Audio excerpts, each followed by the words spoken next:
Hey, after an intermission, this is the third game of the Twevy series, the series of TvZ games. I like how nice you are in the early game talking to people and stuff. That's really good to see. I was coaching Suburban Hunter, who might end up watching this video, so I won't be terribly mean about him like I normally would, right? Yeah, because I'm always terribly mean about everyone. But at the end of almost every game he sent me was him swearing at his opponents and being like, "I hate you!" It was funny, but not in a good way. It was funny in a like, why are my kids swearing kind of way. Um, you missed another SCVQ. This is bugging me because I believe that missing SCVQs is the cardinal sin for which everyone shall be beheaded. You do need this early wall in to stop a 6 pool, but the second you get past about 3 minutes and 30 seconds, there's very little chance that any sort of 6 pool crap is going on. So right when you're pushing out, just like I said in the previous several games, you want to make your expo up here and use the pushing outingness of your marines to defend as the expo goes up. Because if you get your expo up over here in the early game while you're distracting him with this attack, then you won't have to worry about whether or not you can get it up later. And also you can get a bunker up down here and everything's good. I feel like you're cutting SCVs in order to get the expo up quicker, and that's kind of hurting you because when you get it up quicker, you don't have enough marines to feel safe building it out where it belongs. In every single game, you've had 20 workers at 6 minutes, I think. Yeah, 20 workers at 6 minutes, so just like last time. So it seems like you've done the same build all 3 times. This bunker I hate. I hate this. Why do you think you need this? If he has an army, he's going to show it to you right here, and you'll have 60 seconds before it even gets to your base. So you definitely don't need a bunker right at your choke. That's ridiculous. Build this bunker out here, like right here, and get this expo secured.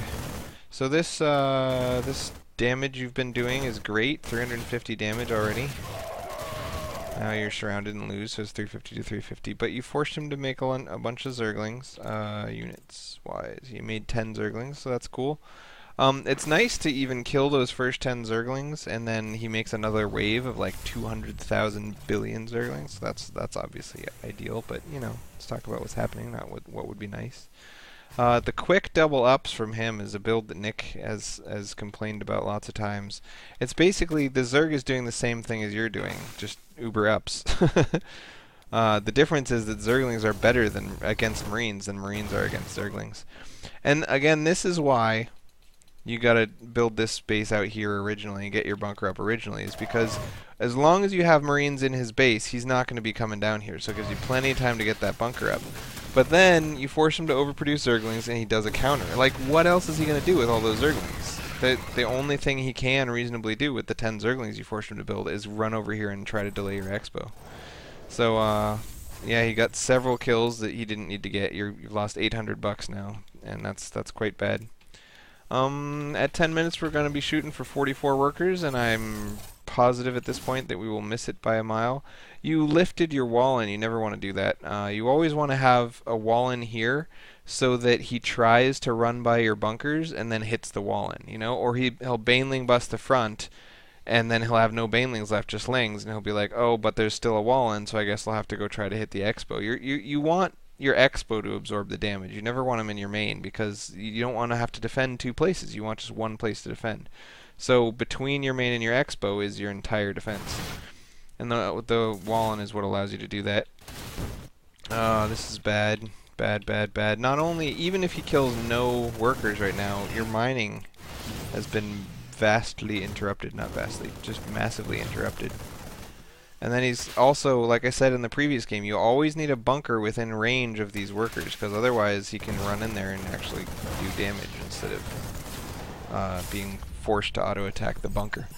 So I dislike the bunker placement, I dislike the bunker timing, I dislike the expo timing, and I very much dislike the SCV count at 10 minutes before that run by even happened. Again, you want 44 workers and you only had 29 with 2 killed, so 31 basically, so you're short 9, 10, 11, 12, 13 workers. 13 out of 44 is a significant number. It's about like a little less than half, like 40%.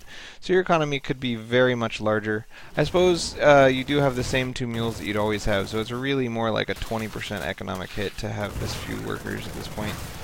But it's still a very significant economic hit compared to someone who would have the exact same army size as you do right now. Doing the exact same build would just have so many more workers. Keeping these guys off of mining for a long time, longer than you needed to. One cool thing about Zerglings is that they will auto attack any units that are attacking them.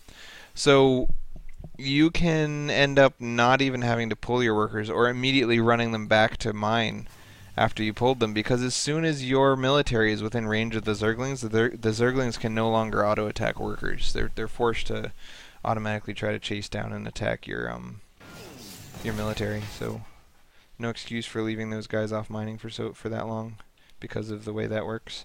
Put 2 guys in here. Put 2 guys in here. Having bunkers with nobody in them is just silly. Why would you do that? Also,